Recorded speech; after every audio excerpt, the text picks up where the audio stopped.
Hello once again.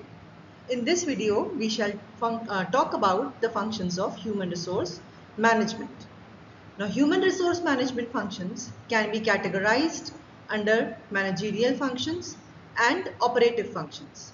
If we talk about the first category of functions, that is managerial functions, it talks about planning with respect to human resources, organizing, directing, and controlling the human resource function in the organization.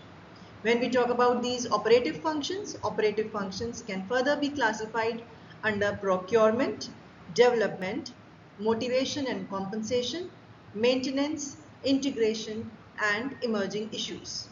Coming over to the first one, that is the managerial functions. Now, when we're talking about managerial functions of human resource management, planning is the first thing that comes into picture. Now, over here we are talking about planning in advance with respect to the requirement of manpower in an organization so that organizational goals can be accomplished. When we talk about organizing, it talks about designing the relationships in the organization, hierarchy in the organization, the physical structure, physical factors, and all these things. And basically, it is about grouping people into different teams so that work can be accomplished. Then, the directing function, it talks about motivation of employees, leadership, providing the adequate leadership to the employees, making sure that people perform effectively and efficiently in the organization. So that is directing.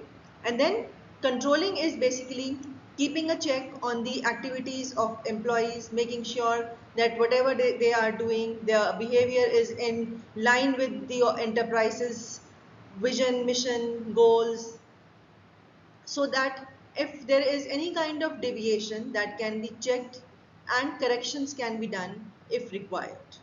So these are the four managerial functions of human resource management.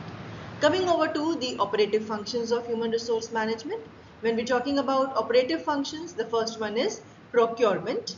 The procurement function basically talks about the obtaining of human resources in the organization. Now, when we talk about obtaining human resources in the organization, it basically deals with human resource planning, job analysis, recruitment, selection, placement, induction, and so on.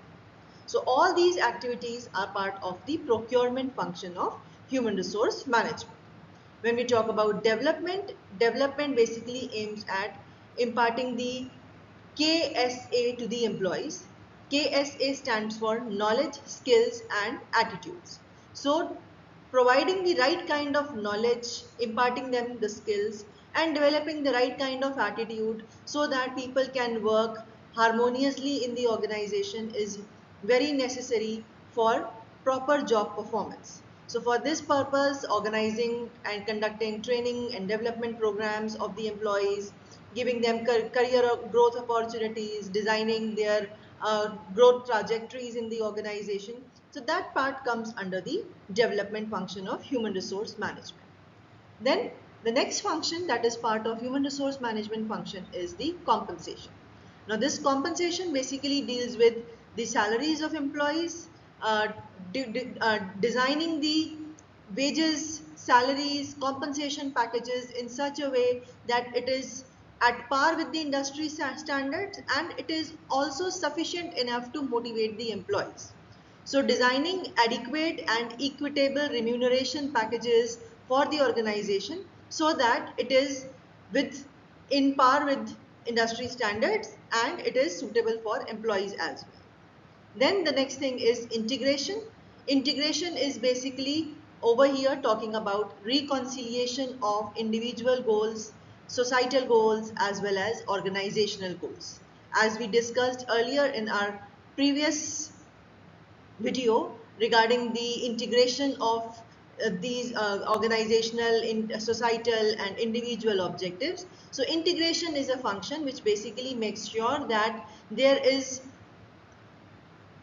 side by side attainment of organizational, individual and societal goals. Then we talk about maintenance of employees in an organization, which basically deals with employee safety, employee health, welfare of employees, making sure that proper hygiene is maintained in the organization, provision of transportation facilities, canteens, crutches, daycare facilities, and so on, so that a good amount of work-life balance can be maintained and a good working conditions are given to the employees. Then coming over to the next thing, that is separation. Separations is that part wherein the relationship between the organization and an employee comes to an end. When an employee thinks of leaving the organization, or when the organization thinks of removing the employee from an organization, the separation part comes into picture. So it basically talks about layoff, retrenchment, retirement, dismissal, discharge, and so on. So all these functions are part of the operative functions of human resource management. Coming over to some other functions, which and these functions deals with, the first one is forecasting the human resource requirements. This is a part of human resource planning. So human resource planning basically, which deals with determining well in advance how many number of people and what kind of people will be needed in the organization to accomplish the goals in the coming period of time. Then developing and implementing a plan to meet the manpower requirements. That is again a part of this. So finding out how the people need to be hired, how this plan of action will be put into implementation. That is basically another part. Then carrying out job analysis to find out what kind of jobs are there in the organization, what are the requirements that the employee needs to meet in order to occupy the vacant position in the organization. So carrying out, so find determining job descriptions, job specification, that comes under job analysis. Then recruitment of people, selection of people, inviting people to apply for jobs, then finding out the suitable candidates out of those by means of selection process which is there. Then designing performance appraisal system for the employees in the organization, conducting orientation, placement, training programs for the employees, then designing and implementing management and organizational development programs so as to ensure that there is employee growth, employee training, as well as the goals of the organization are attained and the organization grows. So that is why human resource management is needed in the organization. Coming over to further functions, designing and implementing compensation packages for the employees, as we discussed earlier as well. So finding out the most suitable compensation plans for the employees so that the employees are motivated as well as those plans are competitive enough to meet the industry standards. Assisting employees in developing career plans, employee communication, making a two-way communication with the employees, giving adequate counseling to the employees time to time so that employees, they get to know what the organization expects from them. The employees also get a clarity about what are the future growth opportunities for them in the organization, keeping a record of all the employees, reporting, general administration, maintaining health, hygiene, safety of employees at the workplace, adhering to legal compliances, government norms, regulations. So all these things come under a purview of human resource management function. So in all, we can see that human resource management is a very vast domain wherein lot of functions are involved, and as a result, because of these functions, human resource managers are supposed to have lot of duties and responsibilities associated with them, right? So these duties and responsibilities are there in front of this are there in front of you on the slide. For example, duties may involve developing a corporate culture, designing policies and plans of human resources, acting as a change agent in the organization, initiating changes, acting as an expert, providing advice to people, acting as a facilitator while implementing many programs, making sure that the organization and the employees, they are in line with each other, they are on the same page making sure that the expectations of the organizations are communicated to the employees, and employee expectations are in turn communicated to the management, finding out what are the various areas where development plans can be implemented. So all these aspects come under the purview of duties and responsibilities of human resource managers. The next topic of discussion today is going to be the evolution of human resource management. Now, the function of human resource management, as we discussed earlier, is of recent origin, and it has evolved through different phases. So, we will be talking about all these phases one by one. So, if we just have a look at this slide, so the human resource manager, as it is called as today, it evolved from different terminologies.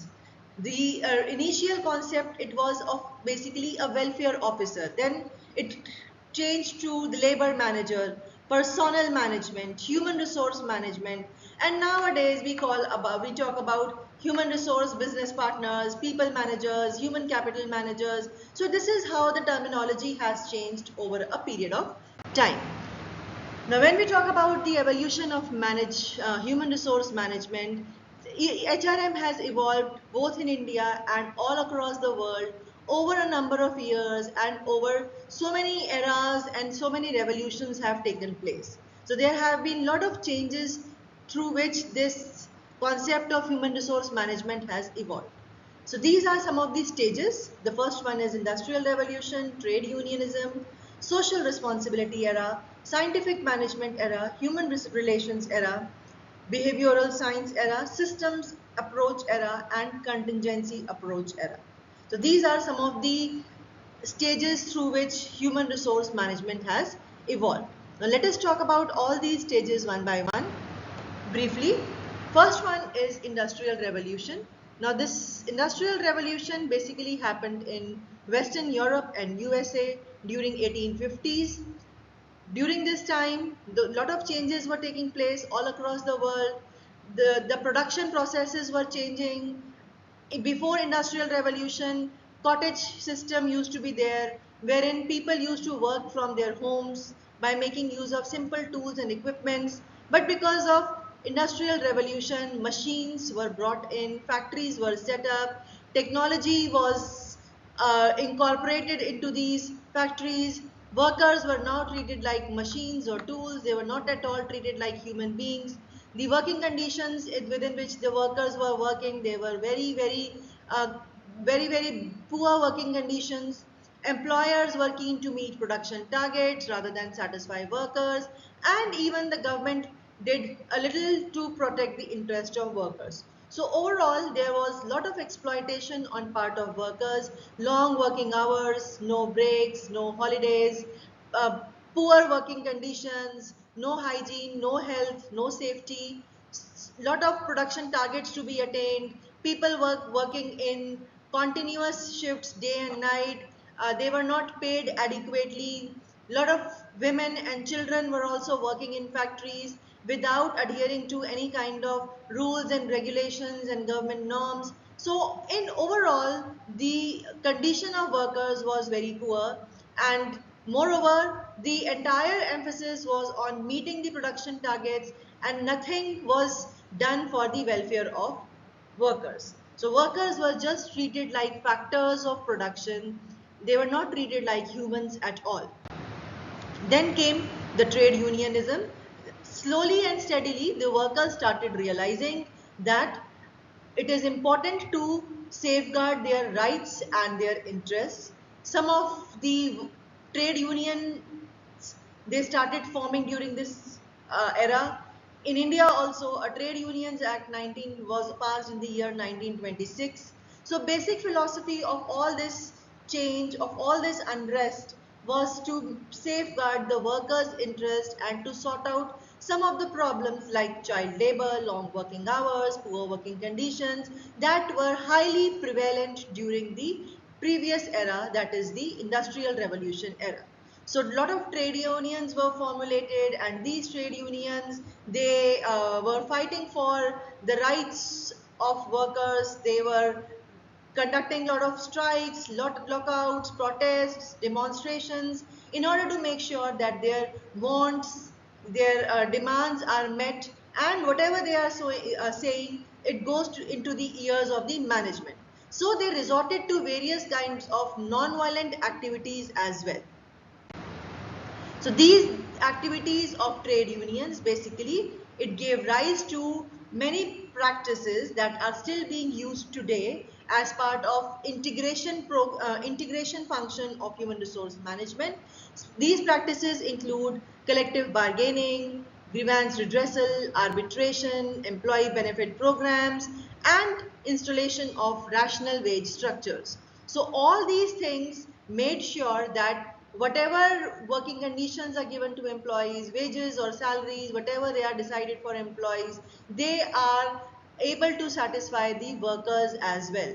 It made sure that the workers are no longer being exploited in the hands of the factory owners or the industry owners.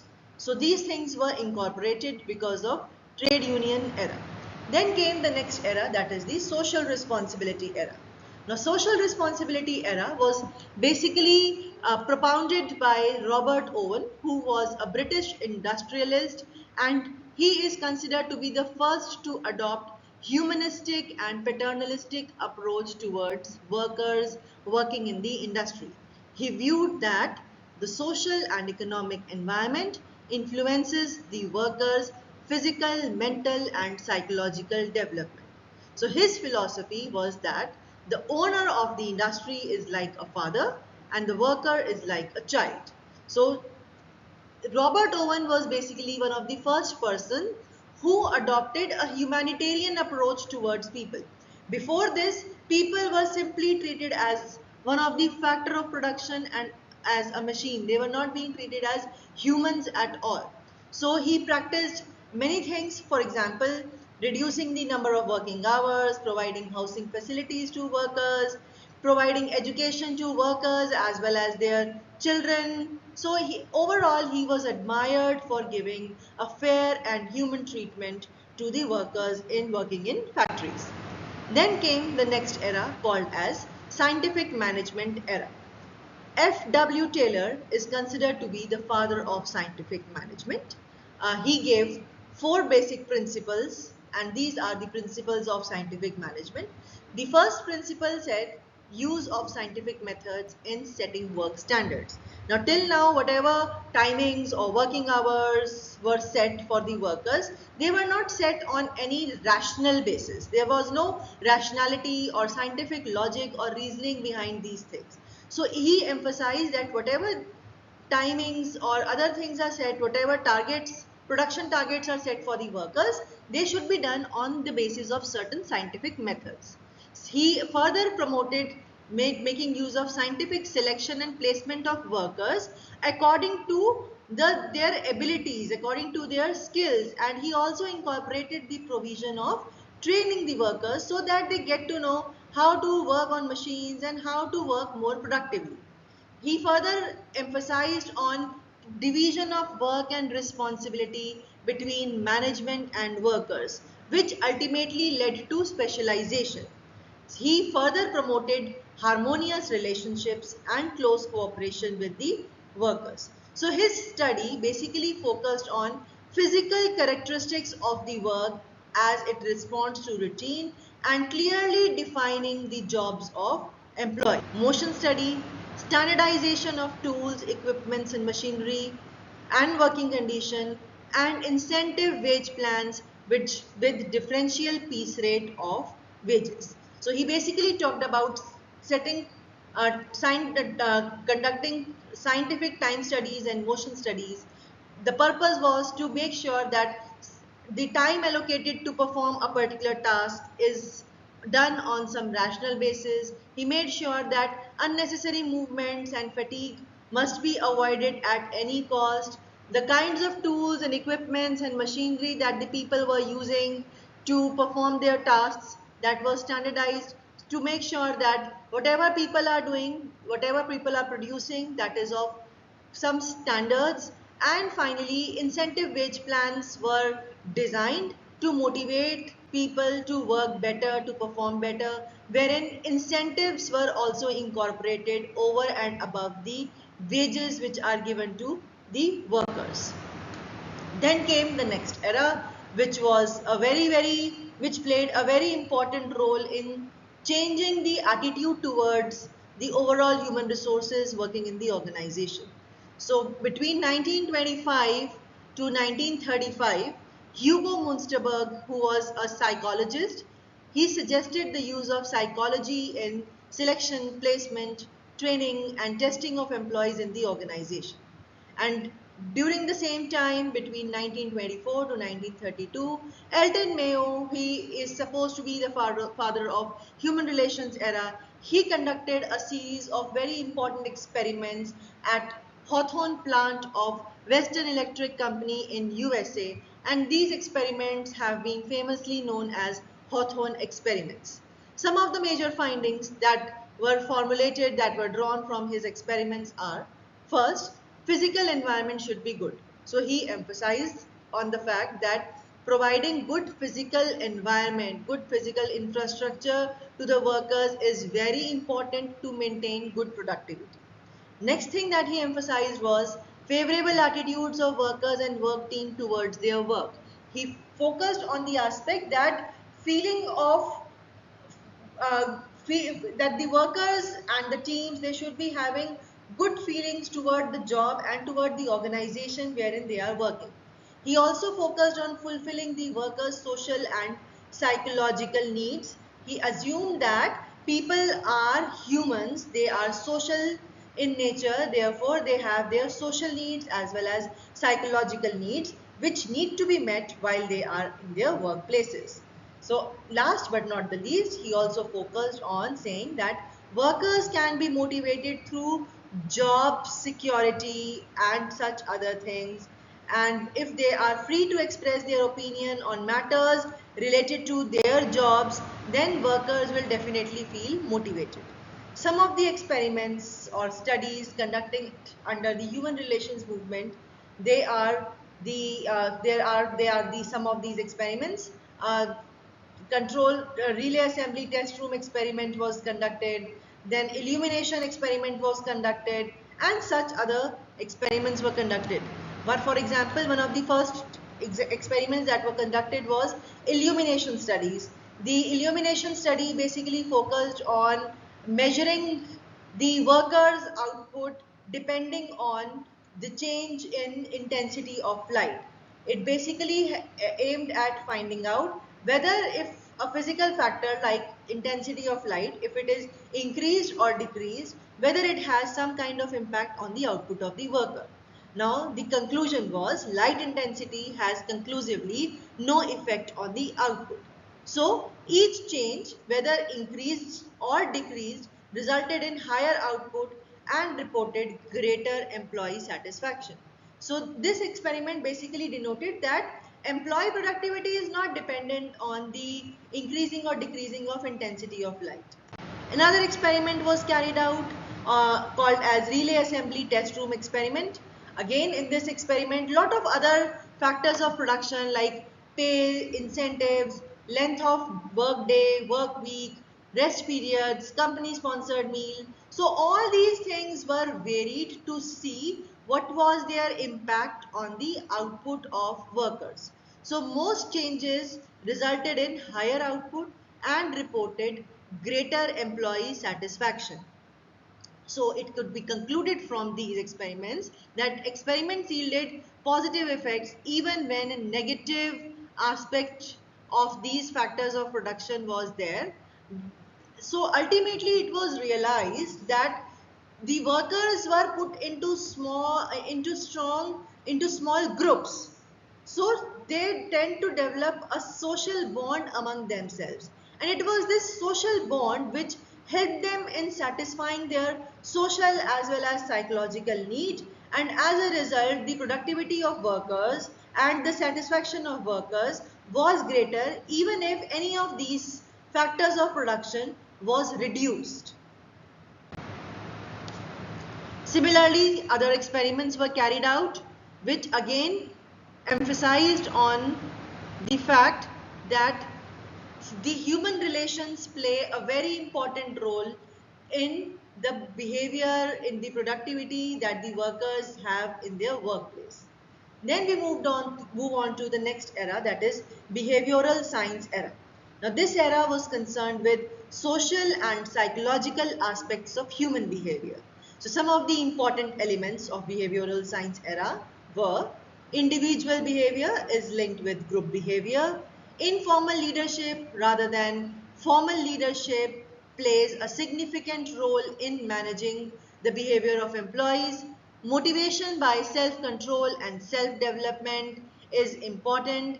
And last but not the least, improving efficiency through self-operations.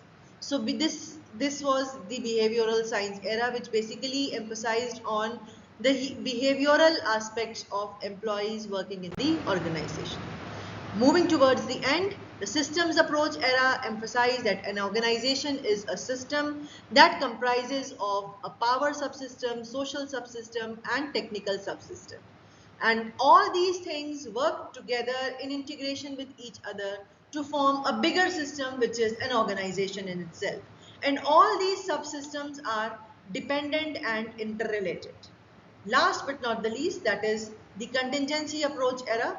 Now, contingency approach era, or we can call it as the situational era, it basically emphasized on saying that the best way to manage varies with the situation. That is, we can say that in management there is no rule of thumb which is applicable in all the situations. The manager himself or herself, they have to analyze the differences in these situations, and they have to use the best possible suitable options using their own decision making abilities, using their own thought process. So there is no universal way of managing all the situation. Situation management, it depends on the situation itself and how well the manager is able to get hold of that situation, understand the situation and the problem, so that the appropriate solution can be designed.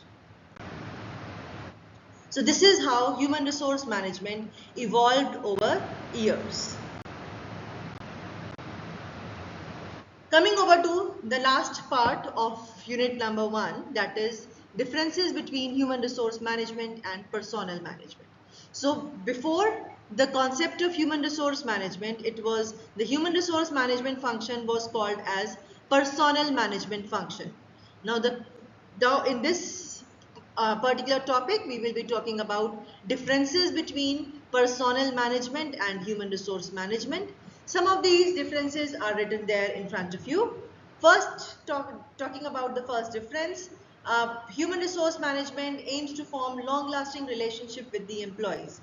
It does not strictly believe in the written contract, wherein PM or personnel management, it carefully talks about the written dimension of employment contract between the employee and the employer.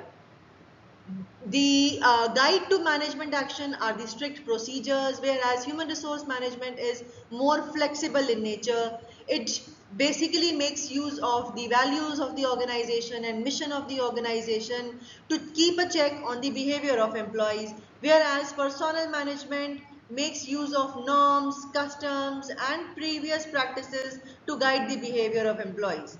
The attitude of a human resource manager is more of a nurturing in nature, whereas the personnel management is more of monitoring in nature. The speed of decision making is slow in case of personnel management, and it is quite fast in case of human resource management. Personnel management believes in labor relations, whereas human resource management considers the employees as a customer, therefore they treat them well. Then human resource managers, they adopt a transformational approach, whereas personnel managers, they take a transactional approach towards employees. Human resource managers, they are more integrated. They are basically acting as facilitators. They basically talk about harmonization, whereas personnel managers, they are basically the negotiators. They basically talk about separating each and every individual function of the organization. Each and every terms and conditions are separately negotiated with the employees. Collective bargaining contracts are given more importance in case of personnel management, whereas individual contracts are given more importance. Human resource management believes in teamwork, whereas personnel management believes in division of labor. Personnel management talks about coming up with temporary solutions to handle conflicts, whereas human resource management believes in forming a climate and a culture where conflicts do not happen, and if in case they happen, there is a proper conflict resolution mechanism. Human resource managers have a very positive attitude towards training and development. They believe that organizations, they are learning organizations, so learning should not stop anytime. People are treated as assets in case of human resource management, whereas personnel managers, they basically treated people or the employees as just a tool to attain organizational goals. Personnel management paid attention only to attaining organizational goals, whereas human resource management believes in attaining individual as well as organizational goals. So it basically talks about mutuality of interest. So these are some of the differences between human resource management and personnel management. And in the previous topic that we talked about was the evolution and the functions of human resource management. So this is how this has evolved. Thank you very much.